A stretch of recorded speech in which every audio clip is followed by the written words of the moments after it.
नमस्कार मैत्रिणो, kitchen cloud bye आशामध्ये तुमचं स्वागत आहे। आज मी रेसिपी शेअर करत आहे डोरा केक। तर माझ्या व्हिडिओला लाईक करा, शेअर करा, नवनवीन रेसिपी बघण्यासाठी माझ्या चॅनलला सबस्क्राइब करा।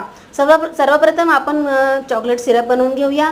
पॅन मध्ये मी 1 कप दूध टाकलेलं आहे, त्याच्यामध्ये 3 चमच कोको पावडर टाकले आहे, 3 चमच साखर टाकलेली आहे। हे आपल्याला सिरप चांगलं शिजवून घ्यायचं आहे घट्ट येईस्तोवर, आणि शिजवून झाल्यानंतर याला थंड पण करायचं आहे। सुका साहित्यात घेतलेलं आहे 1 कप मैदा, अर्धा कप पिठी साखर, 3 चमच कोको पावडर घेतलेला आहे, 1 चमच बेकिंग पावडर, अर्धा चमच बेकिंग सोडा घातलेला आहे।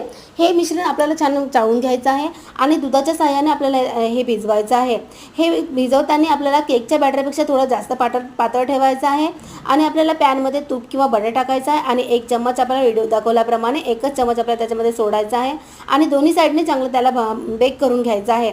थंड झाल्यानंतर आपल्याला त्याला चॉकलेट सिरप लावायचा आहे आणि त्याच्यावर दुसरा डोरा केक पुन्हा ठेवायचा आहे आणि मधातून त्याला कट करायचा आहे आणि कट केल्यानंतर हे सर्व करायचे आहे। रेडी आहे लहान मुलांच्या आवडीचा डोरा केक। थँक्यू।